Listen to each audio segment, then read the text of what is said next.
বছরের প্রফেসর উজান চৌধুরী কিনা বিয়ে করলো 17 বছরের একটা বাচ্চা মেয়েকে। পৃথিবী কি মেয়ের এতই অভাব পড়ছে যে হাঁটু বয়সী মেয়েকে বিয়ে করতে হলো? ভরা বিয়ের আসরে কথাগুলো ভেসে আসতেই উজানের চোয়াল শক্ত হয়ে উঠল। কটমট দৃষ্টিতে তাকালো সামনে দাঁড়িয়ে থাকা বড় ভাই আরিয়ান চৌধুরীর দিকে। আরিয়ান ঠোঁট কামড়ে হাসি চেপে রাখার ব্যর্থ চেষ্টা করে দ্রুত সেখান থেকে সরে গেল। কারণ সে জানে, খুব ভালো করেই জানে, এই মুহূর্তে উজানের রাগ ঠিক কতটা ভয়ঙ্কর হতে পারে। উজান একবার নিজের বাবা আরিফুল চৌধুরীর দিকে তাকায়, সে আরেকবার আরিয়ানের চলে যাওয়ার দিকে। মাথার ভেতর তার আগুন জ্বলছে। তার গত 7-8 বছর ধরে মানুষটা তাকে বিয়ে করার জন্য উঠে পড়ে লেগেছিল, কিন্তু উজান বিয়ে শব্দটা সহ্য করতে পারত না। এক পর্যায়ে সে দেশ ছেড়ে ইউএসএতে চলে যায়। তারপর সেখানে নিজের কেরিয়ার গড়ে তোলে। বর্তমান সে আমেরিকার নামকরা এক বিশ্ববিদ্যালয়ের সম্মানিত প্রফেসর। নিজের জগৎ, নিজের নিয়ম, নিজের স্বাধীনতা নিয়ে বেশ ভালোই ছিল। গতকাল হঠাৎ শুনল তার বাবা আরিফুল চৌধুরীর অবস্থা নাকি খুব গুরুতর।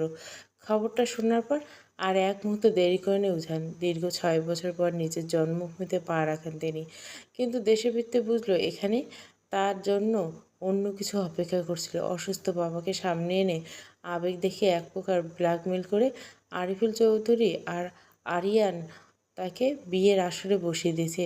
উজান চায়নি বিয়ে করতে, কিন্তু বাবার হুইল চেয়ারে বসা অসহায় মুখটা দেখে না বলার সাহস হয়নি তার। সে জানতো এই অসুস্থতা ছিল সাজানো নাটক। হঠাৎ কানের পাশে ফুল ভলিউমে বেজে উঠল, হুলা হুলা হুয়া তু হ্যায় মেরি ফ্যান্টাসি। উজান বিরক্ত হয়ে গেল, পেছনে ফিরতে থমকে গেল। চোখ দুটো প্রায় কোটর থেকে বেরিয়ে আসার উপক্রম। কারণ যে মানুষটি কিছুক্ষণ আগে হুইল চেয়ারে আধমরা রুগীর মতো বসেছিল, সেই আরিফুল চৌধুরী এখন নিজের বড় ছেলে আরিয়ানের সাথে কোমর দুলিয়ে হুলা হুলা গানে উড়াধুরা নাচছে। শুধু নাচছে না, মাঝে মাঝে হাত তুলে স্টপ দিচ্ছে। আরিয়ান তো হাসতে হাসতে শেষ। উজান ভাবছে সে কি সত্যি বাস্তব হয়েছে নাকি কোনো প্রাঙ্ক শোতে এসেছে পড়েছে। তার কপালে রগ ফুলে উঠছিল। এতক্ষণে বুঝতে আর বাকি রইল না এই পুরো নাটক তাকে বিয়ে করানোর জন্য সাজানো হয়েছে। উজান ধীরে ধীরে চোখ বন্ধ করে নিল, গভীর একটা শ্বাস নিলে এবং দাঁতে দাঁত চেপে বিড়বিড় করে উঠল, মির্জাফরের বংশগুলো মনে হলো তাহলে এই ছিল যে উজান চৌধুরী সবাইকে মুরগি বানায়, আজ তাকে আস্ত মুরগি বানানো হয়েছে। আরিফুল চৌধুরী নাচের তালে তালে হেসে হেসে উজানের দিকে এগিয়ে গেলেন। চারপাশে বীর আনন্দ, ঢাকঢোলের শব্দ, মানুষের হইচই, সব মিলিয়ে পরিবেশটা যেন একেবারে উৎসবের ঢেউয়ে ভেসে উঠছে। সেই ভিড়ের মাঝে আরিফুল চৌধুরীর মুখে এক অদ্ভুত শিশুসুলভ উৎসব। সে উজানের সামনে এসে দাঁড়িয়ে একগাল হেসে বলল, বাপ, আয় 3 বাপ বেটা মিলে ডান্স করি। উজান কিছুক্ষণ দাঁড়িয়ে থেকে সে ভুরু কোঁচকায়, লাইক সিরিয়াসলি ড্যাড, তুমি আদৌ আমার বাপ তো? এই কথায় আশেপাশে কয়েকজন হালকা হেসে উঠল। আরিফুল চৌধুরী একদম নির্লিপ্ত। তিনি যেন কথাটাকে একেবারে সিরিয়াসলি নিলেন না, উল্টে আরও মজা পেলেন। হেসে কাঁধ ঝাঁকিয়ে বললেন, যদি তুই 1 মাসের মধ্যে আমাকে নাতি নাতি হওয়ার সুখ দিতে পারিস তাহলে আমি তোর বাপ, নয়তো চাচা রাখবি। উজানের চোখ মুহূর্তে কঠিন হয়ে গেল, চোয়াল শক্ত হয়ে গেল। সে দাঁতে দাঁত চেপে কটাক্ষ করে আওড়াল, আজ থেকে তোমায় আমি চাচাই রাখবো, তবু এই বিয়ে মানব না। আরিফুল চৌধুরী এবার নাচ থামিয়ে উজানের দিকে ঝুঁকে এসে শান্ত গলায় বললেন, যার সাথে তোর বিয়ে দিয়েছি সেই তোকে বুঝিয়ে দিবে তুই বিয়ে মানবি নাকি মানবি না। এই কথা বলে তিনি আবার গানের তালে তালে নাচতে নাচতে ভিড়ের মধ্যে মিশে গেলেন, যেন উজানের প্রতিক্রিয়া তার কিছু যায় আসে না। উজান এক মুহূর্তে স্তব্ধ হয়ে দাঁড়িয়ে রইল, তারপর ধীরে ধীরে সরে গিয়ে একপাশে থাকা একটা চেয়ারের উপর বসে পড়ল। চোখে মুখে বিরক্তিকর ছাপ, মনের ভিতরে অস্থির ঝড়। সে বিশ্বাস করতে পারছিল না নিজের বাবাই তার সঙ্গে এমনটা সিদ্ধান্ত নিয়ে দাঁড়াতে পারল। বিয়ের এই আয়োজনে তার কানে এখন উৎসব না, বরং এক ধরনের বন্দিত্ব মনে হচ্ছে, যাকে সে কোনোদিন মেনে দিতে পারবে না। তাকে তার জীবনে জোর করে জড়িয়ে দেওয়া হচ্ছে। ইচ্ছে করছিল একা একা চলে যেতে, কিন্তু সেটাও সম্ভব না। তাই গাল ফুলিয়ে সেখানে বসে রইল। প্রায় 4 ঘন্টা কেটে যাওয়ার পর অবশেষে সবাই বউকে নিয়ে ঢাকার উদ্দেশ্যে রওনা দিল। গাড়ির কনভয় ধীরে ধীরে চলতে শুরু করলো। উজান নীরব, অস্থির মন নিয়ে সেই যাত্রার অংশ হয়ে গেল। একটা নতুন অনিশ্চিত যাত্রার অধ্যায়। বাসর ঘরে সামনে দাঁড়িয়ে আছে আরিয়ান, তার স্ত্রী তুবা, উজানের ছোট চাচার ছেলে রিপাত। সে আবার বেস্ট ফ্রেন্ড তার মেহের, সে হচ্ছে উজানের শালিকা, যাকে স্পষ্ট জোর করে এখানে দাঁড় করিয়ে রাখা আছে। সবাই একসাথে দাঁড়িয়েছে। হঠাৎ শার্ট খুলতে খুলতে এগিয়ে এসে উজান। তাকে দেখা মাত্র সকলের চোখে মুখে বিস্ময়কর চাপ। সবাই তার কাণ্ড দেখে মুখ চেপে হাসতে লাগলো। যে ছেলে বিয়ে মানবে না বলে এখনো পর্যন্ত বউয়ের মুখ দেখেনি, এক এক এমনি আসার সময় মুরব্বীদের বকবক শুনতে শুনতে এসেছে, তবুও নতুন বউয়ের সাথে আসেনি। আর সেই ছেলে এখন রুমে ঢোকার আগে গায়ে শার্ট খুলতেছে। হঠাৎ দুজন এসে থমকে দাঁড়ালো তাদের সামনে। চারপাশে তাকিয়ে কপাল কুঁচকে জিজ্ঞাসা করলো, why are you here now? তার কণ্ঠে বিরক্তি আর অবাক হওয়া দুটোই মিশেছিল। ঠিক তখনই ইফাত এগিয়ে এসে তার কাঁধে হাত রাখলো, মুখে ব্যঙ্গাত্মক হাসি ফুটে উঠল। ইস, কি কপাল নিয়ে জন্মেছিস তুই! তুই বিয়ে করবি না জেনেও তোকে এই আমেরিকা থেকে টেনে এনে বিয়ে করে দিল। অথচ আমি বিয়ে করতে চাইছি ল্যাংটা কাল থেকে, তবুও আমার কথা কেউ কানে নিচ্ছে না। তা দোস্ত, ভাবি দেখতে কেমন? প্রথম দেখায় নিশ্চয় ভালোই বেসে ফেলেছিস। উজান চোখ ছোট ছোট করে তাকালো। বিরক্ত সুরে আওড়ালো, আই হেট লাভ। ভালোবাসা বলে কোনো লাইফ কোনো ওয়ার্ড নেই। আর সবাই এখানে দাঁড়িয়ে থাকার মানে কি? সরো ফ্রম দ্য ডোর, আমি রুমে যাব। তখনই তবুও মুচকে সে একটু এগিয়ে এসে বলল, ভাই মানলাম তোর লাইফে লাভ বলে কোনো ওয়ার্ড নেই, কিন্তু বাসর ঘরে ঢোকার আগে শার্ট। উজান চোখ ছোট ছোট করে তাকালো, বিরক্তি সুরে বলল, আই হেট লাভ। ভালোবাসা বলে আমার লাইফে কোনো ওয়ার্ড নেই। আর সবাই এখানে দাঁড়িয়ে থাকার মানে কি? সরো ফ্রম দ্য ডোর, আমি রুমে যাব। তখনই তুবা মুচকি এসে এগিয়ে এসে বলল, ভাই মানলাম তোমার লাইফে লাভ বলে কোনো ওয়ার্ড নেই, কিন্তু বাসর ঘরে ঢোকার আগে শার্ট খুলতেছে কেন? সাথে সাথে পুরো জায়গাটা হু হু করে হাসির রোল পড়ে গেল। আরিয়ান হেসে হেসে বলতে লাগলো, কেন আবার? যাতে বেশি টাইম ওয়েস্ট না হয় তাই নেবে। তবে যাই হোক, তুই এখন আমাদের 70,000 টাকা দে। উজান ভুরু উঁচু করে তাকালো। হোয়াট? ঢং বাদ দে, বাসর ঘরে যাওয়ার এন্ট্রি ফি 70,000 টাকা। না দিলে ঢুকতে দেবো না। উজান অবাক হয়ে যায়। সিরিয়াসলি? সে বিয়েই আমি মানি না, আবার টাকা কিসের? উল্টে তোমরা আমাকে টাকা দাও। ইফাত সঙ্গে সঙ্গে আরিয়ানের দিকে তাকে চিৎকার করলো, দেখেছো ভাই, দেখেছো তোমার প্রফেসর ভাই কোন লেভেলের কিপটা? বাসর ঘরে যেতে চায় অথচ টাকা দিতে চায় না। ভাবি তুমি বলো তো। তারপর সে নাক সিটকে বলল, মোটো 70,000 টাকা চেয়েছি, সেটা ভাগ করলে 10,000ও কম পড়বে কিনা সন্দেহ। সামনে ঈদও আছে, গার্লফ্রেন্ডের শপিং করাতে হবে। মোটেও 7টা গার্লফ্রেন্ড আমার। ইফাতের কথা শুনে মেহের চোখ বড় বড় করে তাকালো। 7টা গার্লফ্রেন্ডের কথা যেন তার মাথার উপর দিয়ে গেল। সে অবাক দৃষ্টিতে তাকিয়ে আবার চোখ নামিয়ে দিল। ইফাত এবার তাকে ধমক দিল, এই মেয়ে, কী ভাবতেছো? টাকা চাও তোমার পেয়ারের দুলাভাইয়ের কাছে? মেয়ে চুপ করে রইল। সে স্বভাবত খুব কম কথা বলে, বিশেষ করে পুরুষ মানুষের সাথে। তার ভেতরে এক ধরনের অসত্যি কাজ করে থাকলো। তাই সে আবার মাথা নিচু করল। ইফাত এবার চেঁচিয়ে উঠল, এই নে দোস্ত, টাকা দে না। উজান ধীরে ধীরে প্যান্টের পকেট থেকে ওয়ালেট বের করলো। সবাই খুশিতে মুখ চাওয়াচাই করলো, এই বুঝে টাকা দেবে। কিন্তু পরক্ষণে সে একটা 5 টাকার কয়েন বের করে ইফতির হাতে দিল। আমার মনটা বিশাল, আমি দান খয়রাতে খুব ভালোবাসি। তোকে 5 টাকা দান করলাম, এটা দিয়ে সামনের দোকান থেকে একটা চকলেট কিনে নিস। তবু শরীরে এনার্জি ওয়েস্ট করিস না। আর না, তোমার ইমিডিয়েট আমাকে 70,000 টাকা দাও, নাহলে আমি বাসর ঘরে যাবই না। ইফাত থমকে বলল, কি বললি তুই? উজান এক পলক ইফাতের দিকে তাকিয়ে আবার আরিয়ানের দিকে তাকালো, ভাই টাকা দাও, নাহলে আমি ছাদে যাব। আরিয়ান সঙ্গে সঙ্গে কাঁচতে কাঁচতে প্রায় মেঝেতে বসে পড়ল। পরিস্থিতি হাতের বাইরে যাচ্ছে দেখে তার মাথা ঘুরে যাওয়ার মতো অবস্থা। ভাই এসব কী বলিস? বাসর কবি তুই টাকা দে, তো দেওয়ার কথা, আর তুই আমার কাছ থেকে টাকা চেয়েছিস? দেবো না তো ঠিক আছে, আমি যাচ্ছি তাহলে। সে পা বাড়ল, সাথে সাথে ইফতি আর ইফাত দুজনে হাত ধরে ফেলো। ভাই এমন করিস না, সর্বনাশ করিস না। আমি ফকির, আমি মিসকিন, আমার ঘর বাড়ি নেই, আর তুই আমার কাছে টাকা চেয়েছিস?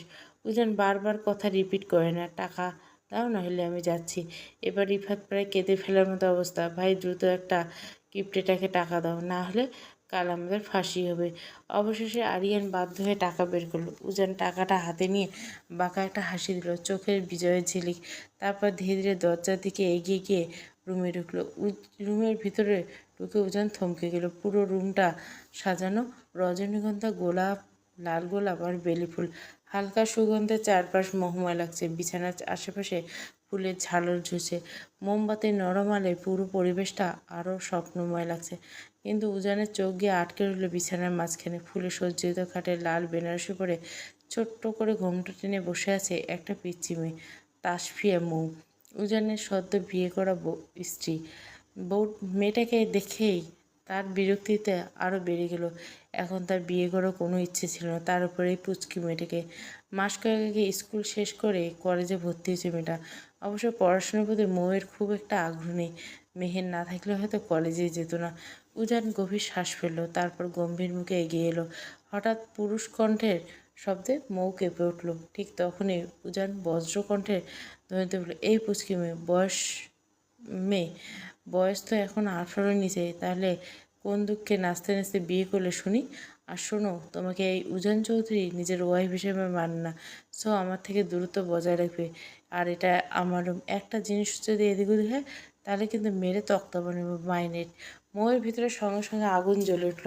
ইচ্ছে করছিল এখনই ঘোমটা সরিয়ে উঠে দু কথা শুনিয়ে দেয়, কিন্তু আজ বাসরাত বলে দাদি চাচিরা হাজার কথা বুঝিয়েছেন প্রথম দিন শান্ত থাকতে, তাই নিজেকে কন্ট্রোল করতে।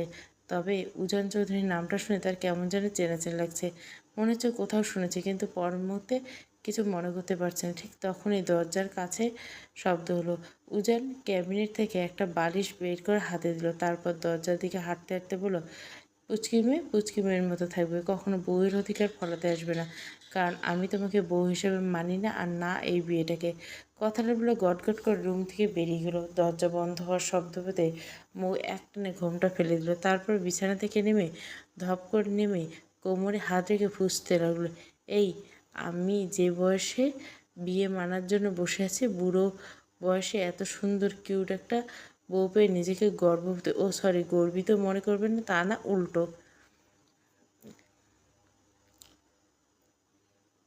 আমার উপর রাগ দেখায়। রাতটা যাক যাক, তারপর তোকে বুঝাবো বউ কাকে বলে, আর কত প্রকার বুড়ো খাটাচারটা। বাসর রাতে বউকে গিফট না দিয়ে বরং 10টা কথা শুনিয়ে চলে গেল। গিফটের জন্যই তো বিয়ে করতে রাজি হয়েছিল। গিফট যদি না দেয়, তাহলে এই শাটার বিয়ে করে লাভটা কী হলো? সঙ্গে সঙ্গে নিজের জিভ কামড়ে দিল মুখটা বড্ড বেপরোয়া, যখন তখন পেটে যা আসে মুখে বলে দেয়, আবার গুটি গুটি মেরে বিছানায় গিয়ে কম্পটটা মুড়ি দিয়ে শুয়ে পড়লো। দীর্ঘ সময় পর এপাশ ওপাশ করলো, বিছানার চাদর খামচে ধরলো, বালিশটা উল্টো পাল্টে নিল, কিন্তু চোখে কিছুতেই ঘুম ধরা দিল না। বিরক্তিতে আবার উঠে বসলো মৌ। এবার 2 হাত দিয়ে শক্ত করে পেটটা চেপে দিল। প্রচণ্ড খিদে পেয়েছে। খিদের চোটে পেটের ভিতরে যেন 1 ডজন ইঁদুর কুস্তি করছে। সকাল থেকে রাগে অভিমানে আর জেদে বসে দানা পানিও মুখে তোলেনি। নিজের জেদ এখন নিজের পেটের উপর বোমার মতো ফেটেছে। ক্ষুধার্ত বাঘনির মতো পুরো রুম এদিক ওদিক পায়চারি করলো। তেষ্টা মেটানো 1 নাগাড়ে 2 গ্লাস পানি গিলল, তবু পেটের ভিতরে খিদের আগুন বিন্দুমাত্র কমল না। উজানের মা সাধাসাধি করছে খাওয়ানোর জন্য, কিন্তু তখন কায়দা দেখাতে গিয়ে মুখ বাঁকিয়ে বলেছিল, আমার খিদে নেই। এখন সেই কায়দার 12টা বেজে গেছে। অবশ্য আর সহ্য করতে না পারে পেটের দায়ে চোরের মতো চুপি চুপি নিজের রুমের দরজাটা খুলল। করিডোরে এদিক ওদিক তাকিয়ে দেখল মৌ, কাউকে চোখে পড়ল না। ব্যাস, আর কে পায়? খুশিতে ডগমগে নাচতে নাচতে সিঁড়ি বেয়ে নামতে লাগলো। 2 বার পায়ের শাড়ি জড়িয়ে হোঁচট খেতে খেতে কোনো মতে দেওয়াল ধরে বেঁচে রইল। ড্রয়িং রুমে এসে থমকে গেল। চারদিকে নিঝুম, সবাই গভীর ঘুমে আচ্ছন্ন। পরিবেশ অনুকূলে দেখে মৌ নিজেই মনে ফিসফিসিয়ে বিড়বিড় করে বলল, যা শালি, শ্বশুরবাড়িতে পা দিতে না পেতে চোরের মতো মাঝরাতে রান্নাঘরে হানা দিচ্ছে, ছি ছি। এই না না না, আমি চুরি একদম করবো না। এইটা বাড়িটা কার? আমার শ্বশুর বাড়ি মানে এটা তো আমার বাড়ি। ওই হিসেবে মাঝরাতে রান্নাঘরে ওলটপালট করে সব খেয়ে ফেলার পূর্ণ অধিকার আমার আছে। মৌ, তুই আজ বেশি বেশি করে খা, পারলে তোর ওই খিটখিটে ঘর ঘরে জামাইটার মাথাটাও চিবিয়ে খা। মনের আগুন গুনগুন করতে করতে কিচেন রুমের সুইচ অন করলো, কিন্তু সুইচ টিপে জ্বালাতে তার মুখটা শুকিয়ে চুন হয়ে গেল। এত বড় কিচেন রুম, অথচ চট জ্বলতে মুখে তোলার মতো তৈরি কোনো খাবার চোখে পড়ছে না। খিদের তাড়না মাথা ঘুরছিল। খাবার খুঁজতে খুঁজতে পুরো কিচেন রুমে এক চক্কর দিয়ে যখন সে ক্লান্ত, ঠিক তখনই চোখ পড়ল কোনা বিশাল ডাবল ডোর ফ্রিজটার দিকে। আশার আলো দেখে মৌ দ্রুত ফ্রিজের দরজাটা খুলল, আর খুলেই তার চোখ ছানা পড়া। ভেতরে বাহারি রকমের ফলমূল, মিষ্টি আর ডেজার্ট সাজানো। তবে অত শত রাজুকে খাবারের দিকে না তাকিয়ে মৌয়ের নজর গেল একটু আগে শাশুড়ি আম্মা যে খাবারের প্লেট তাকে দিতে চেয়েছিল সেটার দিকে। প্লেটের উপর ঢাকনা দেওয়া। ঢাকনা তুলতে মৌয়ের মনটা জুড়িয়ে গেল। আস্ত একটা chicken leg piece. Chicken leg মৌয়ের বরাবরই মারাত্মক দুর্বলতা। বাপের বাড়ি থেকে এই লেগ পিস নিয়ে কত যুদ্ধ লেগেছে। মেয়ের ভাগের লেগ পিসটা সে কতবার পটিয়ে পটিয়ে নিজের পাতে তুলে নিয়েছে তার ইয়ত্তা নেই। খুশিতে মৌয়ের চোখ চকচক করে উঠল। খাবার প্লেটে হাতে নিয়ে ডাইনিং টেবিল পর্যন্ত যাওয়ার সময় তর সইল না। কিচেনের রুমের মেঝেতে ধপাস করে বসে পড়ল। তারপর কোনো রাজকীয় ভব্যতার তোয়াক্কা না করে 2 হাত লাগিয়ে তৃপ্তি ভরে চিকেন আর ভাত সাবার করে দিল। খাওয়া শেষ করে একটা স্বস্তি পেল। নিজের বাপের বাড়ি হয়তো প্লেটটা ওখানে ফেলে রেখে চলে যেত, কিন্তু আজ আর রিস্ক নিল না। নতুন শ্বশুরবাড়িগুলোর কথা। প্লেটটা যত্ন করে ধুয়ে একদম নির্দিষ্ট স্থানে উপুড় করে রেখে দিল। তারপর তৃপ্তি ভরে 1 গ্লাস পানি খেয়ে যেই না ঘুরে দাঁড়িয়েছে ঠিক তখনই উপরে সিঁড়ি বেয়ে নামছে উজান। চোখ মুখে রাজ্যের বিরক্তি আর ক্লান্তি মাখানো। নিজের এসি রুম আর নরম বিছানা ছাড়া উজানের অন্য কোথাও মোটেও ঘুম হয় না। অথচ আজ এই আপদ মেয়েটার চক্করে তাকে নিজের রুম ছেড়ে পুরো বাড়ি টোটো করতে হচ্ছে সামান্য একটু ঘুমের এসে। একটু আগে ছাদে গিয়েছিল, ঠান্ডা বাতাসে ঘুমাতে, সেখানে মশার দল কামড়ে আর তার পিঠের চামড়া তুলে ফেলার দশা হয়েছে। অতিষ্ঠ হয়ে শেষবার ড্রয়িং রুমের সোফাটা ঘুমানোর উদ্দেশ্যে নিচে নামছিল। হঠাৎ কিচেনে রুমের খোলা দরজার দিকে তাকাতে উজানের পা দুটি চমকে গেল। আবছা আলো আধারিতে দেখা যাচ্ছে এক ছায়া মানবী দাঁড়িয়েছে। সে পুরো কিচেন রুম জুড়ে সন্দেহজনকভাবে ঘুরে বেড়াচ্ছে। মাঝখানে এই বিশাল বাড়িতে চোর ডাকাত আশঙ্কায় উজানের গায়ের লোম খাড়া হয়ে গেল। চোরটাকে সাইজ করার জন্য সে নিজের ভেতরকার সবটুকু সাহস সঞ্চয় করলো। তারপর পা টিপে টিপে বিড়ালের মতো নিঃশব্দে কিচেন রুমের দিকে এগোতে লাগলো। মনে মনে উজান আওড়ালো, উজান চৌধুরীর বাসায় চুরি! এত বড় সাহস! দাঁড়া বেটা চোর, আজ তোর একদিন কি আমার কয়দিন লাগে, তোকে তো আজ মেরে তক্তা বানাবো। উজান আর এক মুহূর্ত সময় নষ্ট না করে পেছন থেকে আচমকা ঝাঁপিয়ে পড়ল। মৌ কিছু বুঝে ওঠাকে উজান তার শক্ত হাত দিয়ে মৌয়ের মুখ চেপে দিল। আকস্মিক এই হামলায় মৌয়ের জান প্রায় কবজ হওয়ার দশা। সে 2 হাত ছুড়ে জান প্রাণ নিয়ে ছটপট করতে লাগলো, কিন্তু জিম শিয়ানে যাওয়া উজানের পেশিবহুল হাতে মৌ শক্তির কাছে সে নিসর্গ পুতুল। মৌ নিজের মুখটা ছাড়ানোর জন্য উন্মাদের মতো মাথা ঝাঁকাতে লাগলো, কিন্তু মুখ চাপা থাকায় শুধু অস্পষ্ট গোঙানি শব্দ পেল। উজান রেগে মেগে দাঁতের দাঁত চেপে ফিসফিস বলল, চোরের বাচ্চা তোর, তোর এত বড় কলিজা! তুই উজান চৌধুরীর ড্রয়িং রুমে পার হয়ে সোজা কিচেন রুমে চুরি করতে এসেছিস? আজ তোকে মেরে তক্তা বানিয়ে ফেলে। ইফাত ভাইয়া, কই তোমরা? কথাটা শেষ করার আগে চোরকে বাগে আনতে উজান নিজের ডান পা দিয়ে মৌয়ের পায়ে একটা জোরসোর ল্যাং মারল। বেচারা মৌ আচমকা পায়ে আঘাত পেয়ে ব্যথায় আর আতঙ্কে চোখ মুখ খিচে বন্ধ করে ফেলল। নিজেকে ছাড়ানোর আপ্রাণ চেষ্টা করে যখন দেখলো কোনো লাভ হচ্ছে না, তখন উজান আরও বেশি গলা ফাটিয়ে চিৎকার জুড়ল, আম্মু আব্বু তাড়াতাড়ি এসো, দেখে যাও আমাদের কিচেনে রুমে চোর ঢুকেছে, চোর চোর চোর! উজানের এই গগনবিদারী চিৎকার শুনে মৌয়ের মাথায় রক্ত চড়ে গেল। অপমানে আর রাগে অন্ধ হয়ে মৌ আবার কোনো উপায় না পেয়ে উজানের মুখের সামনে থাকা হাতের তালুতে নিজের ধারালো দাঁত দিয়ে সজোরে কামড় বসিয়ে দিল। ব্যথায় আকাশ কাঁপিয়ে চিৎকার করল উজান। কামড়ের চোটে হাতটা এক ঝটকা আলগা করে নিতে মৌ নিজেকে মুক্ত করলো। 1 সেকেন্ডও সময় নষ্ট না করে শরীরের সমস্ত শক্তি পায়ের পাতায় এনে উজানকে এক লাথি মারতে লাগলো। উদ্দেশ্য ছিল উজানের পায়ে লাথি মারা, কিন্তু তাড়াহুড়া নিশানা একদম ভুল জায়গায়। মৌয়ের শক্ত পায়ের লাথিটা শটাকে উজানের শরীরে একদম সংবেদনশীল জায়গায়, একদম প্যান্টের মেইন পয়েন্টে। আতে আমি চোর নই, তোর বিয়ে করা বউ লাগি বউ! হাঁপাতে হাঁপাতে চেঁচিয়ে উঠল মৌ। লাথিটা লাগার সঙ্গে সঙ্গে উজানের চোখ দুটো চক্ষু চড়ক গাছ। মুহূর্তের মধ্যে তার মুখের রং সব উড়ে গেল। ব্যথায় পুরো শরীর কুঁকড়ে সোজা হয়ে মেঝেতে হাঁটু গেড়ে বসে পড়ল। 2 হাত দিয়ে জায়গাটা চেপে ধরার ব্যথা কথা ফোটাতে দায় হয়ে পড়ছে। এতক্ষণে মগজে আলো ঢুকলো তার। যাকে সে এতক্ষণ চোর চোর বলে উত্তম মাধ্যমে দিচ্ছিল, সে আর অন্য কেউ নয়, এই বিকালে ধুমধাম করে বিয়ে করে আনা তার অর্ধাঙ্গিনী। উজান ব্যথায় নীল হয়ে আহত এবং করুণ কণ্ঠে মরণ আর্তনাদ করত, মাবুদ গো, এই মেয়ে আমার জীবনে লাল বাতি জ্বালাই দিল, আপন বউকে পাওয়ার আগে আমার বংশ নির্বংশ করে দিল। এই খাঁচুনি মেয়েকে তোমরা কাছে তুলে নাও। সঙ্গে সঙ্গে আবারও উজানের পায়ে সজোরে একটা লাথি বসালো। মাথা নিচু করে দুহাত কোমরে গুজে কর্কশ গলে চেয়েছিল, গোলামের পুতের শখ দেখো, পীড়িত করে বাচ্চা কাচ্চা পয়দা করতে পারলা না, আর বুড়ো বসে খাবিস বলছে আমাকে তুলে নিতে। তোকে তো বলতে বলতে বউ উজানের মুখের দিকে তাকিয়ে একদম স্তব্ধ হয়ে গেল।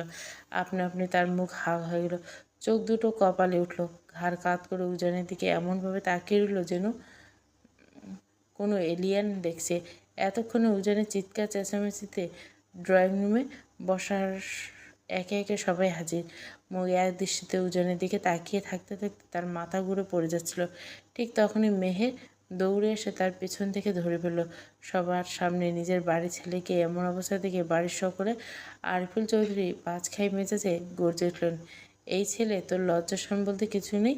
তোদের জন্য বাসর ঘর সুন্দর করে সাজিয়ে দেওয়া আছে, আর তুই সেখানে না থেকে মাঝ রাস্তার চোর বলে চিৎকার করে পুরো ড্রয়িং রুম মাথায় তুলছিস। চেলাখাটার বাড়ি খোঁজ খুব শখ হয়েছে তাই না? চুপচাপ বৌমাকে নিয়ে নিজের রুমে যা। বাবার কথা শুনে ব্যথায় দাঁতে দাঁত চিপে গর্জে উঠল, আমার লজ্জা নেই? তোমাদের ওই আদরের বৌমাকে একবার জিজ্ঞেস করে এইমাত্র আমার সাথে কী করছে। এই পুচকে বিড়ালের বাচ্চার লজ্জার নেই। মুখের ভাষারকে ছিঁড়িয়ে একটা আস্ত ইডিয়েট। আরিফুল চৌধুরী ছেলেকে থামিয়ে দিয়ে বললেন, তুই চুপ থাক, আমার বৌমা একেবারে লক্ষ্মী, ভালো হয়েছে। তুই নিজে খারাপ, তোর 14 গোষ্ঠী খারাপ। বাবার মুখে নিজের বংশের বদনাম শুনে উজানের কপালে হাত দিয়ে বিড়বিড়ে, লে হালুয়া, নিজের গোষ্ঠীকে খারাপ বলতে যারা একটুও দ্বিধাবোধ হয় না, অথচ এই বজ্জাত বৌমাকে কিছু বলা যাবে না। পৃথিবীর 1 নম্বর পক্ষপাতিত শ্বশুর তুমি হবে ড্যাড। আরিফুল চৌধুরী কাঁচুমাচু হয়ে খানিকটা ভাব নিয়ে বললেন, তা অবশ্য ঠিক, কিন্তু তুই চোর বলে ওভাবে চিৎকার করছিলি কেন সেটা আবেগে বল। ঠিক তখন ইফাত পা টিপে টিপে উজানের কানের কাছে গিয়ে ফিসফিস করে বলল, দোষ সব বুঝলাম, কিন্তু তুই বাসর ঘরে রোমান্স না করে মাঝরাতে এখানে এভাবে টাইম ওয়েস্ট করছিস কেন? আমি তোর জায়গায় হলে তো এতক্ষণ তোকে চাচা বানানোর প্ল্যানিং কবে শুরু করে দিতাম। ইফাতের এই রসিকতা উজানের রক্তচক্ষু মেলে তাকাতে ইফাত ভয়ে গুটিয়ে গেল। দ্রুত সেই জায়গা ত্যাগ করে সে আরিনের পাশে দাঁড়ালো। উজান আগের মতো চোখ মুখ শক্ত করে বাবার প্রশ্নের উত্তর দিল, কেন চিৎকার করেছিলাম? এই পুচকে বিড়ালের বাচ্চাকে জিজ্ঞেস করলাম। মাঝরাতে চোরের মতো পুরো বাসা ঘুরে ঘুরে বেড়াচ্ছে এখানে সেখানে। আমি যে চোর ভেবে একে ধরতে হচ্ছে, ঠিক তখনই আমার বংশের বাতিতে লাথি মেরে দিছে। আচমকা রাগের মাথায় মুখ ফসকে একদম খাঁটি সত্য কথা বের হয়ে আসায় উজান দ্রুত নিজের মুখ চেপে ধরল, কিন্তু ততক্ষণে যাওয়া হওয়ার হয়ে গেছে।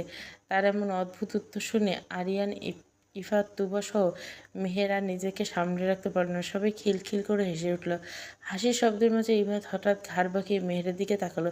মেয়েটা এই বাড়িতে আসার পর একটু হাসেনি, সারাক্ষণ মুখ গোমরা করেছিল, কিন্তু এখন তার মুখের এই হাসিটা এক কথায় মাশাআল্লাহ, দেখতে দেখতে বড্ড সুন্দর লাগছে।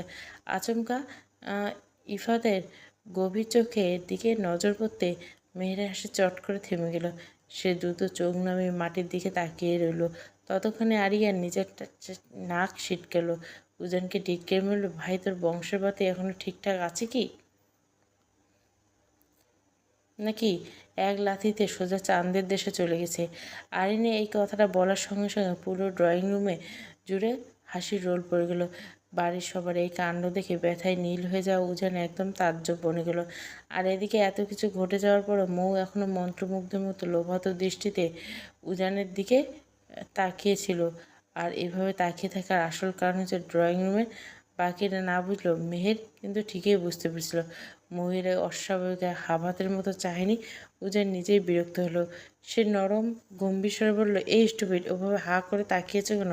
মৌবে ঝট করে মেহেরের দিকে তাকিয়ে চোখ দুটো সরু করে ফিসফিস হলো, জানু, আমি কি সত্যি ঠিক দেখছি?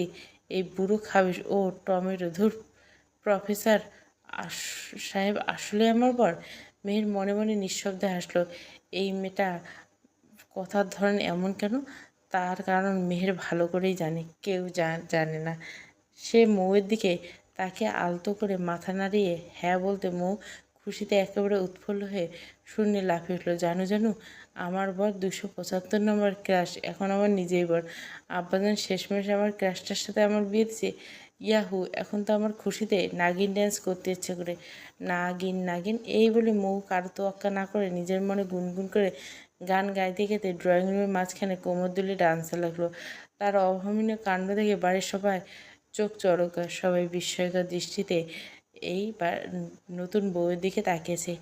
কেউ ঠিক করে ঘটনাটা বুঝতে পারছে না। পাত্র না দেখে এক প্রকার জেদ করে অভিমান করে উজানকে বিয়ে করতে রাজি হয়েছিল মৌ। তার বাবা বিয়ের আগে বারবার ছেলের ছবি দেখতে বলেছিল, সে দেখেনি। আর মেহের সবটা জেনে শুনে মৌকে বিশাল সারপ্রাইজ দেওয়া জন্য সত্যিটা গোপন করেছিল। উজানকে মৌ প্রায় 2 বছর ধরে চিনি, তবে সামনাসামনি ফেসবুকে উজানের সেই ড্যাসিং ছবি দেখে ওর উপর মারাত্মক ক্রাশ খেয়েছিল। আর উজানের উপর ক্রাশ খাওয়ার সংখ্যাটা ছিল ঠিক 275 নম্বর। দিনের 100 জনের প্রতি মৌ ক্রাশ খায়, তার হিসাব সে নিজেই জানে। তবে বাকিদের নিয়ে সে মোটেও সিরিয়াস ছিল না, হলেও উজানের ছিল সম্পূর্ণ ভিন্ন। ফেসবুকে উজানকে দিন রাত 24 ঘন্টা ফলো করত। উজানে এমন কোনো পোস্ট ছিল না যেখানে মৌ সবার আগে আই লাভ ইউ বলে কমেন্ট করেনি। কোনো মেয়ে যদি ভুল করে উজানের ছবিতে একটা লাভ ইমোজি দিয়ে প্রশংসা করতো, মৌ ডিরেক্ট সেই মেয়ের ইনবক্সে গিয়ে চুলোচুলার ঝগড়া বাঁধিয়ে দিত। এই দীর্ঘ 2 বছর উজানের সাথে তার মাত্র একবারই কথা হয়েছিল, যখন উজান বিরক্ত হয়ে টেক্সট করেছিল কেন মৌ সবার সাথে ঝগড়া করে। এরপর মৌ শত মেসেজ দিল, উজান আর কোনো দিন সিন পর্যন্ত করেনি। মৌ এখনও মনের সুখে নেচেই চলছে। মেহের তাকে টেনে থামানো আপ্রাণ চেষ্টা করে ফিসফিস হলো, মৌ প্লিজ এবার থাম। সবাই হা করে দেখছে, দেখুক তো আমার কি। ফাইনালি আমি আমার 275 নম্বর ক্রাশকে পার্মানেন্টলি পেয়ে গেছি। আজ আমি নাচবো। মৌ এতটা এক্সাইটেড যে পাশে দাঁড়িয়ে থাকা আরাফুল চৌধুরী ওরফে নিজের শ্বশুরের হাতটা খপ করে ধরে গোল হয়ে নাচতে শুরু করলো। সাথে সাথে তাল মিলিয়ে গাইতে লাগলো, ধুম্মা চলে উজানের নানি খেতার তলে, মূলা খাইয়া বোম মারে লা লা লা। নতুন বউয়ের মুখে এমন অক্ষত গান শুনে, অদ্ভুত মার্কার গান শুনে উজানের হার্ট অ্যাটাক হওয়ার দশা। সে নিজের বাবা মায়ের উপর চরম কটকার দৃষ্টিতে তাকিয়ে রইল। উজান বড় বড় খুব গম্ভীর, কম কথা বলে, অথচ এই আজব বিয়ের চক্করে পড়ে আজ এক রাতে তাকে জীবনের সবচেয়ে বেশি কথা বলতেছে। ছেলের রাগান্বিত থমথমে ফেস দেখে মৌসুমী চৌধুরী একটু ভয়ে এগিয়ে গেলেন, বললেন শান্ত স্বরে, বাবা এমন করে রাগ নিয়ে তাকাচ্ছিস কেন? মেয়েটা কিন্তু মনে মনে অনেক ভালো, ভালো মাই ফুড। একটা ভাবনা পাগল গারদ থেকে পালিয়ে এসে বিড়ালের সাথে আমাকে ধরে বেঁধে বিয়ে দিয়েছেন। সে নিজে আস্ত একটা পাগল, সাথে আমাকে আজ রাতারাতি পাগল বানিয়ে ছাড়বে। আমার সাথে সাথে আমার নানির গোষ্ঠী উদ্ধার করে ছাড়লো। ডিসগাস্টিং। এই স্টুপিড মেয়ে যেন আমার রুমে না আসে, গট ইট। বলে উজান চরম রাগে গজগজ করতে করতে বড় বড় পা ফেলে নিজের রুমের দিকে চলে গেল। উজান চলে যাওয়ার কিছুক্ষণ পর মৌয়ের নাচের ভূত মাথা থেকে নামলো। সে চারিদিকে তাকিয়ে উজানকে না দেখে গলা ছাড়িয়ে উঠল, শ্বশুর আব্বা, আমার হ্যান্ডসাম প্রফেসর কই গেল? আরবি চৌধুরী ততক্ষণে মৌয়ের এই ঝেড়ো খাওয়া পাল্লায় পরে একেবারে হাঁপিয়ে উঠছেন। তিনি ধপাস করে সোফায়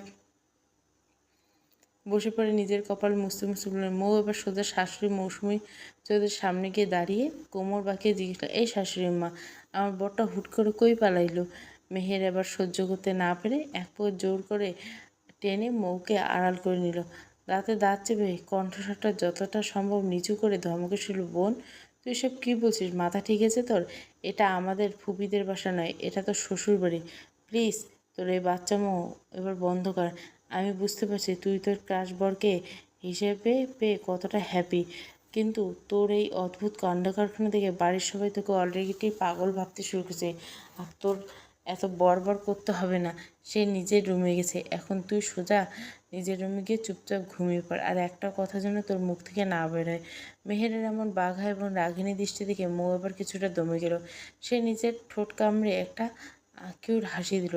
তারপর ভারী বেনারসি শাড়ি 2 হাতে আলতো করে উঁচু করে ধরে সিঁড়ি বেয়ে উপরে উঠতে উঠতে পিছন ফিরে চেয়েছে, বলে, শাশুড়ি আম্মা, মেনি মেনি থ্যাঙ্কস আপনার এই ড্রেসিং হ্যান্ডসাম ছেলেকে আমার কপালে জুটিয়ে দেওয়ার জন্য। কাল সকালে আমার আব্বাজানকে ফোন দিয়ে একটু বলিয়েন তার মেয়ে এই বিয়েতে বেজায় খুশি। আব্বাজানকে মন থেকে একরাশ লাভ ইউ। আর এক মুহূর্ত সেখানে দেরি করলো না মৌ।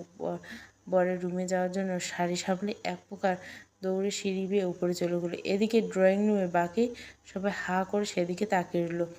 রুমে ঢুকে আচমকা থমকে গেল মৌ। পুরো চারিদিকে চোখ বুলিয়ে দেখলো উজান রুমে নেই।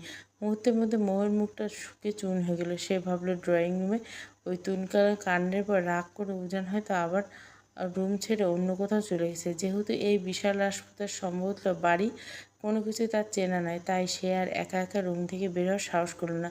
অভিমানে ঠোঁট উল্টে গাল দুটো রসগোল্লার মতো ফুলিয়ে ধপাস করে বিছানার মাঝখানে গিয়ে পড়ল সে।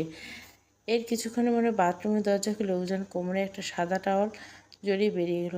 তার ভেজা চুলগুলো থেকে মাথা থেকে টুপটুপ করে পানি ঝরছে। ড্রয়িং রুমে সেই চরম অপমানের পর নিজের মাথা ঠান্ডা করতে মাঝরাতে তাকে শাওয়ার নিতেছে, কিন্তু বের হতে সে বিছানার পর লাল টুকটুকি বেনারসি পরা মৌকে ওভাবে গাল ফুলে বসে থাকতে দেখে তখন রাগে তার কপালের রগগুলো দপ করে ফুলে উঠল। মাথাটা যেন মুহূর্তের মধ্যে ঝিমঝিম করলো। যে বিয়েটাকে সে মনের ভুলে স্বীকার করে না, অথচ এই মেয়েটা তার বিছানা দখল করে বসে আছে। উজান আর নিজের রাগ ধরে রাখতে পারল না। বাজ খাই মেজাজে চেঁচিয়ে উঠে বলে, হে স্টুপিড গার্ল, তুমি এখানে কেন? এক্ষুনি আমার রুম থেকে বেরো।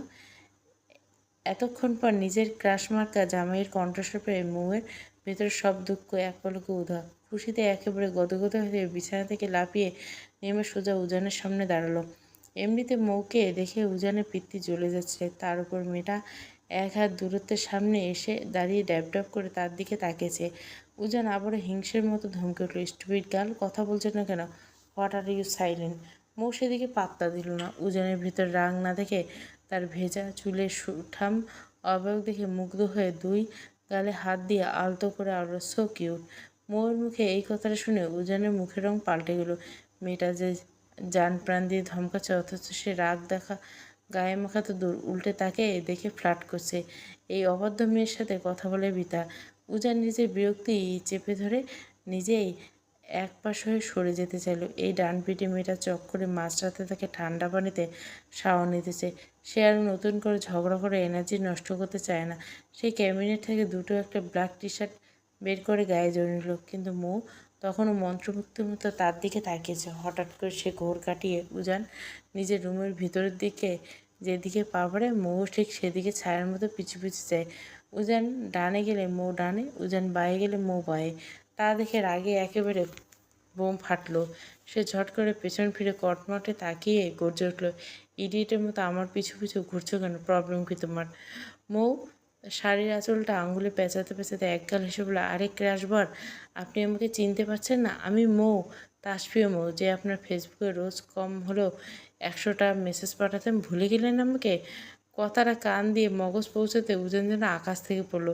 সে চোখ দুটো সরু করে ঘাড় বাঁকিয়ে দেখল মৌকে উপর থেকে নিচ পর্যন্ত খুঁটিয়ে খুঁটিয়ে নিজের কপাল চাপড়াতে চাপড়ে দাঁতে দাঁত পিষে বলে, শেষমেশ একটা স্টুপিড গালে আমার কপালে জুটলো। তোমার এই পাগলামির জন্য ফ্রেন্ড সার্কেল কারোর সাথে আমি লজ্জায় কথা বলতে পারি না। ফ্রেন্ডসে যার সাথে আমার ছবি দেখেছি তার ইনবক্সে গিয়ে তুমি তুমুল ঝগড়া বাঁধিছো। এখন তুমি পার্মানেন্টলি আমার রুমে বউ সেজে চলে এসছো। মৌ আবার লজ্জা পাওয়ার ভঙ্গি করলো, শাড়ির পাত দিয়ে মুখটা সামান্য আড়াল করে মাথা নিচু করে বলল, আমি ওদের সাথে এমনি এমনি ঝগড়া করছি নাকি? ওই ডাইনিগুলো কেন আপনাকে কমেন্টে আর ইনবক্সে ওভাবে লাভ ইমোজি দিব? আমার ক্যাশের দিকে অন্য কেউ তাকাবে, এটা আমি বেঁচে থাকতে হতে দেব না। ময়ূর লজিক শুনে উজান নিজের চুলে মুঠো টেনে ধরে চিৎকার করলো, জাস্ট শাট আপ। ব্যাস, বরের ধমক শুনে মৌয়ের লক্ষ্মী মেয়ের মতো চট করে নিজের ঠোঁটের উপর আঙুল তুলে দিয়ে মুখ বন্ধ করলো। উজান নিজের মাথা চেপে ধরে একটু শান্তির খোঁজে ব্যালকনির দিকে গেল, কিন্তু কপাল খারাপ হলে যা হয়, সেখানে গিয়ে বিপদ তার পিছু ছাড়ল না। মৌটিক ছায়ার মতো সেখানে তার পেছনে এসে হাজির। উজান আবার চরম গম্ভীর স্বরে দুই হাত বুকের কাছে গুটিয়ে আওড়ালো, why are you following me again? Mou মুখে আঙ্গুল রেখে চোখ দুটো বড় বড় করে বলল, আপনি কত সুন্দর। উজান রাগে ফুসতে ফুসতে গর্জে উঠলে, একটা থাপ্পড় দিয়ে সবকটা দাঁত ফেলে দেবো। বয়স কত তোমার? হ্যাঁ, কোন ক্লাসে পড়ো? মৌ নিজের বুক টান টান করে বেশ দেমকের সাথে বলল, আমার বয়স 17, ইন্টার ফার্স্ট ইয়ারে পড়ি। উজানের চোখ জোড়ে আবার কপালে, সে তার ছেলে ছিল পুচকে একটা মেয়ে। মৌ নিজের কোমরে দুই হাত দিয়ে দিয়ে ধরে মুখটা বাঁকিয়ে তেজ দেখে প্রতিধ্বনিত বলল, আমি মোটেও বুঝকে নই, অনেক বড় হয়েছে। উজান সরু চোখে তাকে জিজ্ঞেস করলো, তা দেখেই বুঝতে পারছি। তা কোন গ্রুপ নিয়েছ? মৌ খানিকটা ভান নিয়ে উত্তর দিল, এটা আবার কেউ জিজ্ঞাসা করে নাকি? আমি খুব ইন্টেলিজেন্ট স্টুডেন্ট, তাই সায়েন্স নিয়েছি। তাহলে নিউটনের প্রথম সূত্রটা কি? মৌ যেন আকাশ কেলে পড়লো। পড়ায় আবার সে ডাব্বা, তবু সে সায়েন্স ছাড়া কোনোটি নেবে না। তাই কলেজে গিয়ে সায়েন্স নিয়েছে। সে পদার্থবিজ্ঞান কেন, শুধু বিজ্ঞান পড়তে গিয়ে দাঁত ভেঙে যায় তার উপক্রম, আর এই লোক তাকে নিউটনের সূত্র ধরছে, ভাবা যায়? উপরে তাকে দু হাত দিয়ে মনোযোগ ধরে বলতে বলতে বলল, মাবুদ, তুমি আমাকে কোনো জালিমের হাতে তুলে দিলে। বাসর রাতে রোমান্স না করে কোন দেশের ইবলিশ শয়তানের সূত্র বলতেছে, এর থেকে তুমি আমায় তুলে নাও। উজান আড়ালে মুচকি আসলো। মেয়েটা বসে চরম বিরক্ত সে, আবার তার এমন পাগলামোটে কথাবার্তা না আসতেও পারছে না। ঠিক তখনই নিজের ঠোঁট টিপে ধরে ফিসফিসে হাসতে হাসতে আচমকা বলল, আই লাভ ইউ প্রফেসর। হুট করে এমন বান শুনে উজান খক করে কাঁদতে শুরু করলো। নিজের হ্যান্ডসাম লুক আর প্রফেশনাল কারণে জীবনে সে মেয়েদের কাছ থেকে অনেক প্রপোজাল পেয়েছে, কিন্তু সত্যি বাসরাতে ওভাবে মুখের উপর হুট আর কেউ প্রপোজ করতে পারে তা সার জানা ছিল না। তারপর পিচ্চি মেয়েটার বয়স তার থেকে অর্ধেক। উজান ভাবলো, এখন যদি সে একটু স্বাভাবিকভাবে কথা বলে তবে এই মেয়ে অবাধ্য হয়ে মাথায় উঠে নাচবে। তাই সে নিজের নাক সিটকে চরম রাগান্বিত কণ্ঠে বলল, চুপ কর ইডিয়েট। নাক টিপলে দুধ বের হয়, যেখানে ভালোবাসি বলে। শোনো মেয়ে, পিচ্চি পিচ্চির মতো থাকবে, নয়তো বাসর রাতে ম্যাথ করবো। এতক্ষণে সব ঠিক ছিল, কিন্তু গভীর রাতে রোমাঞ্চের বদলে হুট করে ম্যাথের কথা শুনে মোয়ের মাথায় যেন আকাশ ভেঙে পড়ল। গণিতের নাম শুনে তার গায়ে জ্বর আসে। সে দ্রুত নিজের সব কটা দাঁত কেলিয়ে একটা কাচমোচার সাথে, এই না না, আমি তো জাস্ট ইয়ার্কি করছি, ম্যাথ করতে যাবো কোন দুঃখে। মোয়ের নিজের কথা শেষ করার আগে উজান গট গট একেবারে পা ফেলে সোজা রুমের ভেতরে চলে গেল। বাইরে দাঁড়িয়ে মুখটা বাঁকিয়ে নিজের মনে মনে বিড়বিড় করল, খাবি যে একটা। শেয়ালের সামনে আস্ত একটা মুরগি ঘুরঘুর করছে, অথচ তার চোখে পড়ছে না। যেদিন নিজে পিরিত করতে আমার পিছন পিছন ঘুরবে, সেদিন তোকে লাথি মেরে সোজা উগানটা পাঠিয়ে দিব।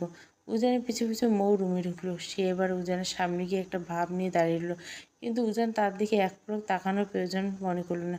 সে বেড থেকে নিজের একটা বালিশ টেনে নিল, তারপর মুখের পাশ কাটিয়ে সোজা গিয়ে কোনার সোফাটা ধপাস করে শুয়ে পড়ল। ঘুমানোর জন্য চোখ বন্ধ করার আগে বরাবরের মতো গম্ভীর স্বরে হুঁশিয়ারি দিল, এই স্টুপিডিয়াল, তুমি ওই বিশাল বিছানায় ঘুমাবে আর আমি এখানে শোভা। রাতে যদি কোনো কারণে আমার কাছাকাছি আসার চেষ্টা করো তবে একটা থাপ্পড় দিয়ে মাঝরাতে রুম থেকে বের করে দেব। মাইন্ডেড? না তুমি আমার কেউ আর না আমি তোমার। সো আমার থেকে অন্তত 10 হাত দূরত্ব বজায় রেখে চলবে, বুঝতে পারছো? উজানের দিকে মুখটা কুঁচকে এক বিশ্রী ভেঙচি কাটল, কিন্তু উজান হুট করে চোখ খুলে যেই না তার দিকে একটা রাগী দৃষ্টি নিক্ষেপ করলো, আর 1 সেকেন্ড সেখানে দাঁড়ালো না। সে এক দৌড়ে বিছানায় গিয়ে কমফোর্টটা সারা গায়ে জড়িয়ে নিল।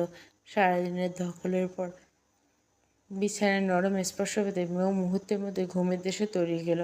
ভোরের মৃদু আলো এসে চোখে মুখে পড়তে বিরক্তি নিয়ে ঝট করে চোখ বন্ধ করে নিল উজান। দুহাত দিয়ে শক্ত করে মাথা চেপে ধরল। মাথাটা ভীষণ ব্যথা করছে। ঠিক তখনই শরীরের ওপর কেমন একটা অতিরিক্ত ভার অনুভব করল উজান। চোখ মেলে সামনে তাকাতে তার চমকে গেল। তার স্পন্দনের জন্য 1 সেকেন্ডের জন্য থমকে গেল। সামনে কী দৃশ্য দিচ্ছে! তাকে নিজের বুকের সাথে লেপ্টে ধরে দুহাতে শক্ত করে জড়িয়ে ধরে পরম শান্তিতে ঘুমাচ্ছে। সোফায় এক চিলতে জায়গায় মেয়েটা কখন যে এসে তার উপর এইভাবে ঘুমিয়েছে উজান টেরই পেল না। রাগে উজানের ফর্সা মুখটা মুহূর্তের মধ্যে লাল হয়ে গেল। সে বিদ্যুৎ গতিতে মৌকে নিজের উপর থেকে ধাক্কা দিয়ে ফেলে সোফা ছেড়ে উঠে দাঁড়ালো। হুট করে ঘুমের ঘুরে এমন আতঙ্কিত ধাক্কা পায় ঘুমন্ত মৌয়ের পুরো ব্যাপারটা বুঝতে বেশ খানিকটা বেগ পেতে হলো। সোফায় থেকে শটাং মেঝেতে পড়ে গিয়ে ব্যথায় কুঁকড়ে উঠল সে। শাড়ির আঁচলটা একপাশে লুটিয়ে পড়ছে। নিজের কোমরটা চেপে ধরে ঠোঁট ফুলিয়ে উজানের রাগান্বিত মুখের দিকে তাকিয়ে রইল। ভোর হতে না হতে লোকটার থেকে এমন অমানবিক আচরণ পেতে সে স্বপ্নেও কল্পনা করেনি। কোনো রকম টাল সামলাতে সোজা হয়ে দাঁড়ানোর চেষ্টা করলো, তবে চোখ থেকে এখনো ঘুমের রেশ কাটেনি। তন্দ্রাচ্ছন্ন অবস্থায় সে আবারও মাথা ঘুরে পড়ে যেতে নিলে উজান এবার নিজের অজান্তে বিদ্যুৎ গতিতে এগিয়ে গিয়ে তার কোমরে ধরে তাকে সামলে নিল। পরক্ষণে নিজের হাত সরিয়ে বরাবরের মতো বাজ খাই মেজাজে চেঁচিয়ে উঠল, এই বেয়াদব মেয়ে, সোজা হয়ে দাঁড়াও। আর তুমি কোন সাহসে মাঝরাতে আমার বুকের উপরে এসে শুয়েছিলে? কাল রাতে তোমাকে কড়া ওয়ার্নিং দিয়েছিলাম যে তুমি ভুলেও আমাকে টাচ করবে না। উজানে এমন ধমকে চোটে মৌয়ের চোখের ঘুম এক নিমেষে কর্পূরের মতো উবে গেল। সে নিজের শাড়িটা টেনে টেনে কোনো মতে জড়সড়ো হয়ে দাঁড়ালো। তার চোখে একরাশ নির্বাক দৃষ্টি। সোফা থেকে আচমকা শক্ত মেঝেতে ফেলে দেওয়ার কারণে তার কোমরে বেশ চোট লেগেছে, প্রচণ্ড ব্যথা করছে, কিন্তু সেই শারীরিক ব্যথা সে মুখ চেপে সহ্য করে নিল। সাত সকালে উজানের এমন নির্মম ব্যবহার তার মনটাকে তছনছ করে দিল। সে অভিমুখ করে কাঁদো কাঁদো করে বলল, এমন করে সবসময় কেন বকেন বলুন তো? আমি কি ইচ্ছে করে আপনার সোফায় এসেছিলাম নাকি? রাতে বাইরে জোরে মেঘ ডাকছিল আর বিদ্যুৎ চমকেছিল, আমি খুব ভয় পেয়ে গেছিলাম। তাছাড়া আমাদের তো এখন বিয়ে হয়েছে, আমি তো আপনাকে সত্যি সত্যি অনেক ভালোবাসি। সে হিসেবে নিজের বরকে একটু জড়িয়ে ধরে ঘুমাতে পারি, তাই না? এতে এত মহাভারত অশুদ্ধ হলে কী হবে? উজান তর্জনী উঠিয়ে গর্জে উঠল, জাস্ট সারাপ। বিয়ে হয়ে গেছে মানেই যা ইচ্ছে তাই করবে। Listen to be careful. Next time একদম আমার ধারে কাছে আসার চেষ্টা করবে না। আমি ঘৃণা করি তোমাদের মতো মেয়েদের, যাদের কাছে ভালোবাসা মানে সস্তা একটা খেলা। যখন ইচ্ছে হলো ইমোজি পাঠালাম, আর যখন ইচ্ছে হলো ভেঙে গুঁড়িয়ে দিলাম। I hate and hate love আর আই হেট ইউ। তোমাকে আমি কোনোদিন বউ হিসেবে মানি না, আর কোনোদিন মানব, বুঝতে পেরেছ? এই বলে রাগে ফুঁসতে ফুঁসতে দ্রুত রুম থেকে বেরিয়ে গেল উজান। তার চলে যাওয়ার দরজার দিকে মৌ ফ্যাল করে তাকিয়ে রইল। তার চোখের কোণটা অশ্রুতে ভরে উঠছে। মৌ মনে মনে নিজেকে প্রশ্ন করল, উজান তাকে বউ হিসেবে মানছে না সেটা বুঝলো। উজান তার 275 নম্বর ক্লাস, সেটা সত্যি, কিন্তু তার মানে এই নয় মৌ উজানকে সত্যি সত্যি ভালোবাসে না। যদি মনে ভালোবাসা নাই থাকতো তবে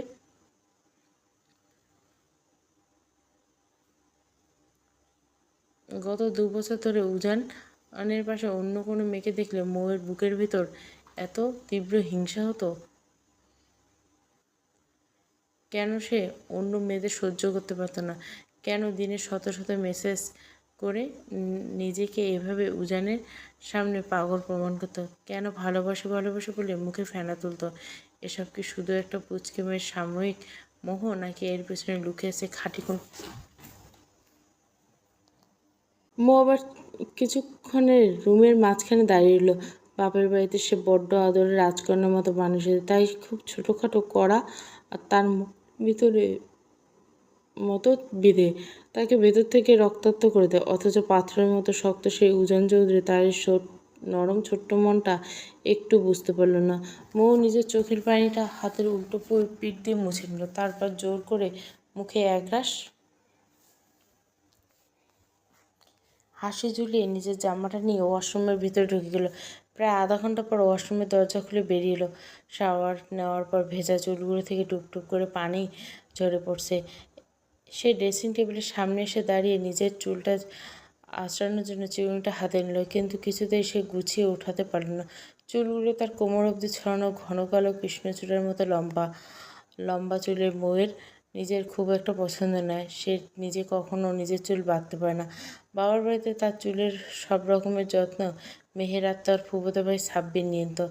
সাব্বির, মেহের আর মৌ একই কলেজে পড়াশোনা করে। সেখানে সাব্বির মাস্টার্স ফাইনাল ইয়ারের স্টুডেন্ট। অভিভাবকের মতো দুই পিচ্চি বোনকে সবসময় চোখে চোখে আগলে রাখাই সাব্বিরের প্রধান কাজ। মৌ নিজের অবাধ্য চুলগুলো কিছুতেই ঠিক ঠিক করতে না পেরে চিরুনিটা ছুঁড়ে ফেলে বিছানায় ধপাস করে শুয়ে পড়ল। ঠিক তখনই কিছুক্ষণ পর উজান গম্ভীর মুখে রুমে ঢুকলো।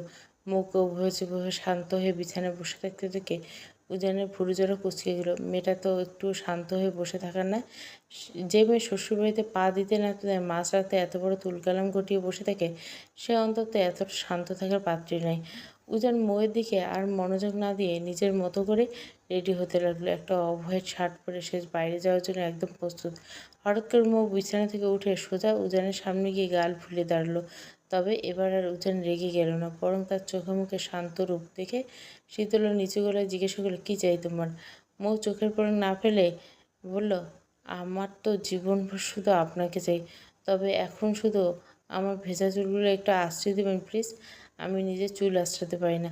উজানের চোখ জোড়া কপালে উঠল। হোয়াট? এত বড় হয়েছে অথচ নিজের চুল আশ্রাতে পারো না? মৌ মুখটা একটু বাঁকিয়ে নিল। কই বড় হলাম? আমি তো আহ, আপনি তো আমার সবসময় পুচকে আর বিড়ালের বাচ্চা ভাবেন।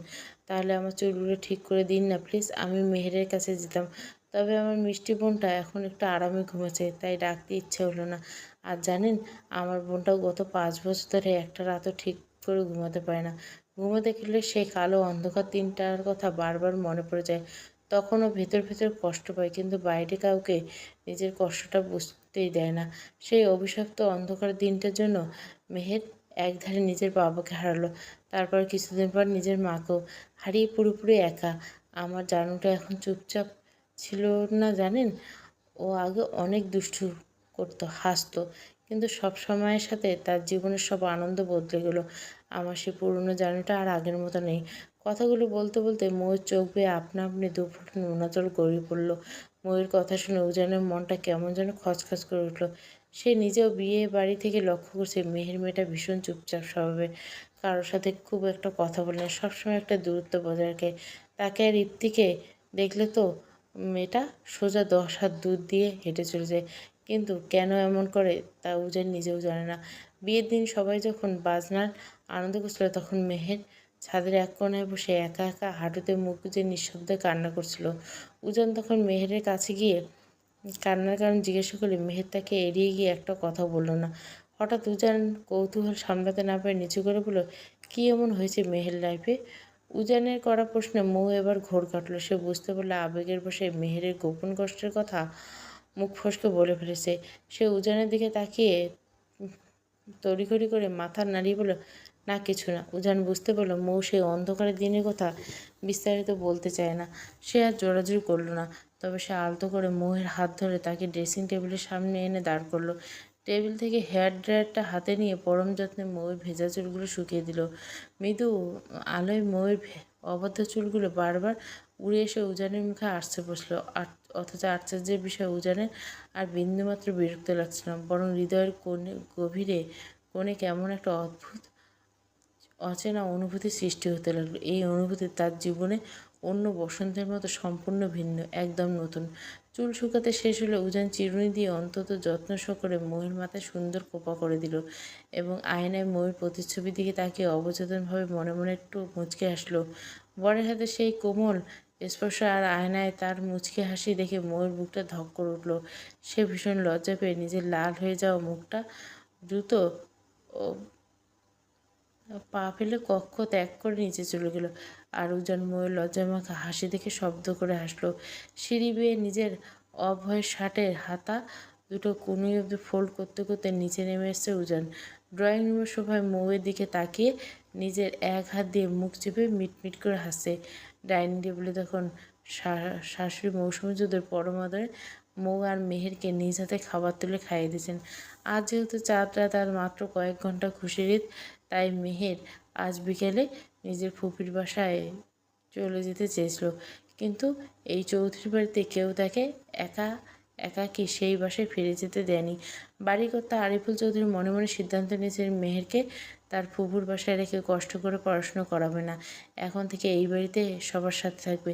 যেহেতু আরিফুল চৌধুরীর দুই ভাইয়ের কোনো কন্যা সন্তান নেই, ঘরে বৌমা তুবা, মৌ আর মেহেরের প্রতি তার একটা আলাদা পিতৃত্বের টান করে।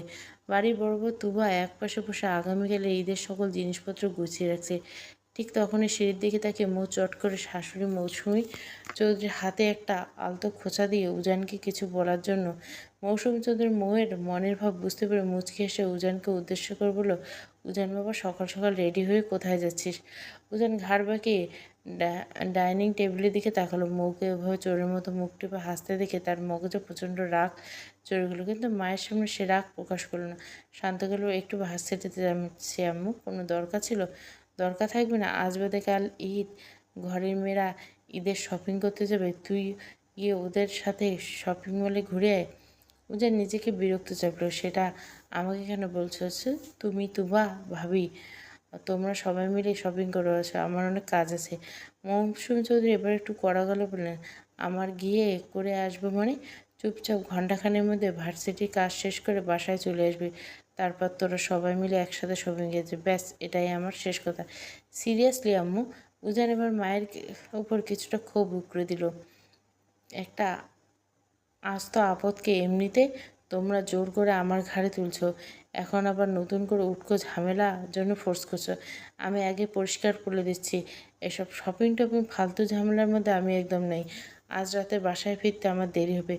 ফ্রেন্ড সার্কেলের সাথে ঈদের আগের রাতে একটা বিশেষ গেট টুগেদার আছে। মৌসুমী যদি অবাক হয়ে গেলেন। ঘরের নতুন বিয়ে করা বউ রেখে তুই মাঝরাত পর্যন্ত বন্ধুদের সাথে পার্টি করবি? Please stop. আমি তোমাদের আর কতবার বলবো, না আমি এই জোরপূর্বক বিয়েটাকে মানে না ইডিয়েট মেয়েটাকে নিজের বউ বলে স্বীকার করি। এই মুহূর্তে উজান আর এক মুহূর্ত সেখানে না দাঁড়িয়ে থেকে গট গট করে সদর দরজার দিকে এগিয়ে গেল। তার যাওয়ার পথের দিকে তাকে মৌ ডাইনিং চেয়ার থেকে উঠিয়ে পেছন থেকে গলা ফাটিয়ে চিৎকার দিয়ে বলল, ক্রাশ বস শপিংয়ে না যান ভালো কথা, কিন্তু বিকেলে আসার সময় আমার জন্য মেহেন্দি নিয়ে আসবেন। আমি কিন্তু বিয়ের দিন হাতে মেহেন্দি ছুঁতে পারিনি, আজ রাতে অবশ্যই দেব। আপনি যদি নিজ হাতে মেহেন্দি এনে না দেন তাহলে আমি কিন্তু এই ঈদে হাত খালি রাখবো, কিচ্ছু দেব না। উজান মৌয়ের কাছে গিয়ে এক পলকের জন্য মৌয়ের দিকে তাকিয়ে ফিরল, শুধু যাওয়ার আগে তাচ্ছিল্য সুরে বলল, যা ইচ্ছে করো, আই ডোন্ট কেয়ার। সত্যি বলছি, এনে না দিলে আমি কিন্তু হাতে মেহেন্দি ছোঁয়া দিব না। মৌ পেছন থেকে পা দাপালো, কিন্তু উজান ততক্ষণে ধূপধাপ পা ফেলে দৌড়ে পার হয়ে বাড়ি থেকে বেরিয়ে গেছে। উজানে এমন বেখাইলি দেখে মৌ এবার শাশুড়ির সামনে দাঁড়িয়ে রসগোল্লার মতো গাল ফুল বলল, অভিনয় শাশু আম্মু, আমি আগে আপনাদের ডিক্লেয়ার করে দিছি, আপনার এই খিটখিটে ছেলে যদি আজ বিকেলে আমার জন্য মেহেন্দি কিনে না আনে তবে আমি কাল ঈদে কোনো নতুন জামাকাপড় পরবো না। মৌ আর সেখানে দাঁড়ালো না, রাগ করে এক দৌড়ে দোতলার নিচে চলে গেল। মৌসুমী চৌধুরী একটা দীর্ঘশ্বাস ফেললেন, হতাশ চোখে মেহেরের দিকে তাকালেন। ছেলেটা যে এমন অবুঝের মতো ব্যবহার করবে। মেয়ে চিন্তিত মুখে মৌয়ের পিছনে হলো। দেখতে দেখতে দুপুর গড়িয়ে বিকেল হলো, আর বিকেলে ঘুটঘুটে রাত, তবুও উজান বাসায় ফিরল না। এদিকে মৌ রুমের দরজার ভেতরে লক করে চরম মুড অফ করে বিছানায় শুয়ে রইল। মৌসুমী চৌধুরী দরজায় বাইরে দাঁড়িয়ে কত অনুনয় বিনয় করলেন, কিন্তু মৌ জেদের বসে দরজা তো খুলল না, উল্টে এক ফোঁটা পানি মুখে তুলেনি। মৌ আজ সারাদিন নিজের রাগ আর অভিমান চেপে রাখতে না পেরে শাশুড়ির ফোন থেকে উজানকে কম করে হলো 50 বার কল দিছে। উজান প্রথমবার রিসিভ করে ময়ূর গলা পেয়ে কেটে দিছে, আর তারপর থেকে ফোনটা পকেটে রেখেছিল। একবারের জন্য রিসিভ করেনি। মৌ উবুর হয়ে কাঁদতে কাঁদতে একসময় ক্লান্ত হয়ে পড়ে। রাত যখন পরে দুটো, উজান অন্তত ক্লান্ত শরীর নিয়ে ধীরে ধীরে বাসায় ফিরল, কিন্তু ড্রয়িং রুমে প্রবেশ করতে সোফা থেকে বাজ খেয়ে মেজাজে উঠে এলেন সিংহের মতো গর্জে আরিফুল চৌধুরী। বাবার এমন রুদ্ররূপ দেখে উজানের পায়ের নখ থেকে মাথার চুল অবধি কেঁপে উঠল। আরিফুল চৌধুরী দাঁতে দাঁত চেপে বললেন, বেয়াদব ছেলেকে আমি কি তোকে শিক্ষা দিছি? যেখানে আজ পর্যন্ত এই বাড়ির কোনো মেয়েকে বা বউকে সামান্য কথা আঘাত দেওয়া হয়নি, সেখানে তুই আমার ঘরের মেয়েকে, বৌমাকে সারাদিন এভাবে কাঁদিয়েছিস, নিজেকে কি মনে করিস? হ্যাঁ, একজন সামান্য ভুল নারী তোর জীবন থেকে চলে গিয়েছে বলে তুই প্রতিশোধ নেওয়ার জন্য আরেকজন নিষ্পাপ মেয়ের জীবন বিষিয়ে দিলি? মেয়ের মেয়েটা বাবার হাত ধরে আমি নিজে কথা দিয়ে এসেছিলাম যে আমি ওকে নিজের মেয়ের মতো রাজমোহিনী করে রাখবো, কখনো কোনো কষ্ট পেতে দেবে না। অথচ তুই আমার সেই আদরের বৌমার চোখে আজ ঈদের আগে রাতে অশ্রু দিলে। ড্যাড, একদম চুপ। একটা সামান্য মেহেন্দি এনে দিলে তোর কি এমন মহাভারত অশুদ্ধ হয়েছিল?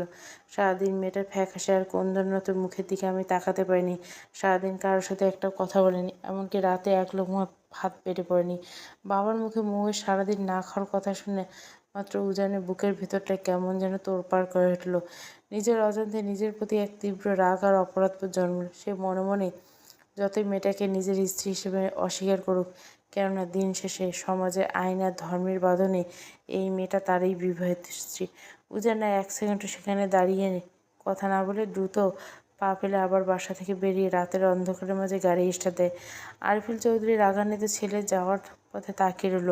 প্রায় ঘণ্টাখানেক পর উজান যখন বাড়ি ফিরে এলো, তখন এক হাতে গুনে গুনে 10 ব্র্যান্ডের মেহেন্দি আর অন্য হাতে ঈদ উপলক্ষে একটা চমৎকার শাড়ি।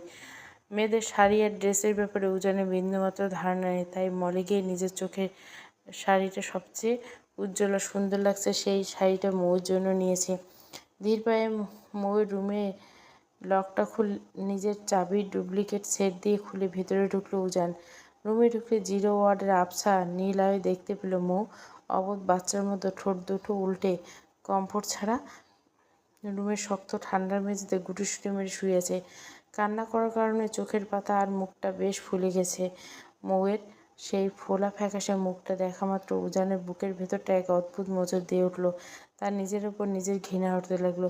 সে অন্য একজনের উপরে থাকা পুরনো ক্ষোভ আর ঘৃণা উগরে দিয়ে একটা ছোট্ট অবুঝ মেয়ের প্রতি কতটা কঠোর আর নিষ্ঠুর হয়ে যাচ্ছে। একজনের করা ভুলের শাস্তি অন্যায়ভাবে আরেকজন নিষ্পাপ মেয়ের উপর চাপিয়ে দিচ্ছে। উজান শাড়ির পকেটটা নির্দিষ্ট স্থানে রেখে অন্তত আলতো পায়ে মৌয়ের সামনে গিয়ে বসলো। সে পরম মমতায় 2 হাত দিয়ে মৌকে পাজাকোলা করে তুলে নিল।